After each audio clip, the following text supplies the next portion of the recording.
5 মাসও ঘরে ফিরতে পারেনি পাবনার ভাড়ারা সরকারি আশ্রয় প্রকল্পের 7টি পরিবার।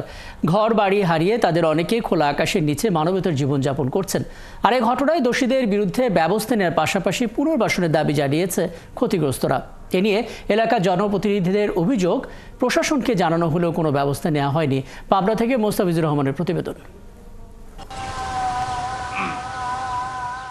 গৃহহীনদের জন্য সরকারি উপহার হিসেবে পাবনা সদরের ভাড়ারা ইউনিয়নের পশ্চিম জামোয়া এলাকায় ঘর পায় ভূমিহীন 7টি পরিবার। পরিবারগুলোর অভিযোগ, সেই জায়গার ওপর নজর পড়ে এলাকার একটি প্রভাবশালী চক্রের। 5ই আগস্ট পট পরিবর্তনের পর 8ই আগস্ট রাতে আশ্রয়ণ প্রকল্পের বাসিন্দাদের অস্ত্রের মুখে ঘর ছাড়তে বাধ্য করা হয়। গুড়িয়ে দেওয়া হয় আশ্রয়ণ প্রকল্পের সবগুলো ঘর। সরকারের বরাদ্দ সেই জায়গাটি নিজেদের বলে দাবি করেছে সেই চক্রটি।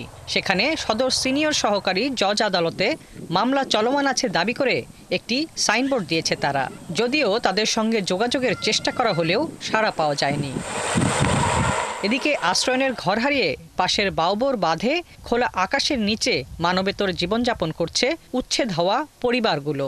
টাইম দিলে একদিন যে তোদের ঘরে যা যা আছে সম্পূর্ণ তাড়াতাড়ি বাই কর, নাতে আগুন ধরাইতে পুরা দেবো। একটু জায়গা জমি আমি লাগতে পারি, এই জন্য আমি কত কষ্ট করে আমি গরু বাছুর পোষার জায়গা বানাইছিলাম, একটু ঘর তুলেছিলাম আমার টাকা দিয়ে।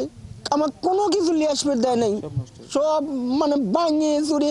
ইশারের পর এসেই মনে হয় নিম্নে 200 লোক আসছে সাইরে ভাঙা শুরু হইলে আমরা সারা রাত উঠে বসি সবাই।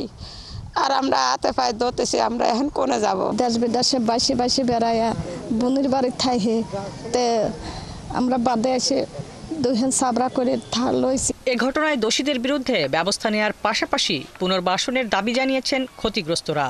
এলাকার চেয়ারম্যানের অভিযোগ, প্রশাসনকে জানানো হলেও এখনো কোনো ব্যবস্থা নেওয়া হয়নি। প্রতিটা ঘটনা আমি আমার পাবনা সদর ইউনো স্যারকে অবহিত করেছি, এসিলেন স্যারকে অবহিত করেছি, সদর থানার অসীম মহোদয়কে অবহিত করেছি। এদিকে তদন্ত করে দোষীদের বিরুদ্ধে ব্যবস্থা নেওয়ার পাশাপাশি ক্ষতিগ্রস্তদের পুনর্বাসনের আশ্বাস দিয়েছেন জেলা প্রশাসক। পুনর্নির্মাণ অথবা মেরামত করার বিষয়ে আমরা ঊর্ধ্বতন কর্তৃপক্ষের কাছে প্রেরণ করব। এখানে কি পরিমাণ খরচ হতে পারে এগুলো কাজ চলছে। আশ্রয়ণ প্রকল্পের আওতায় 2021 সালের 23শে জানুয়ারি প্রথম ধাপে এই গৃহহীন ও ভূমিহীন পরিবারগুলোর কাছে বাড়ি হস্তান্তর করা হয়েছিল। হাসিবা আলী বর্ণা, 71।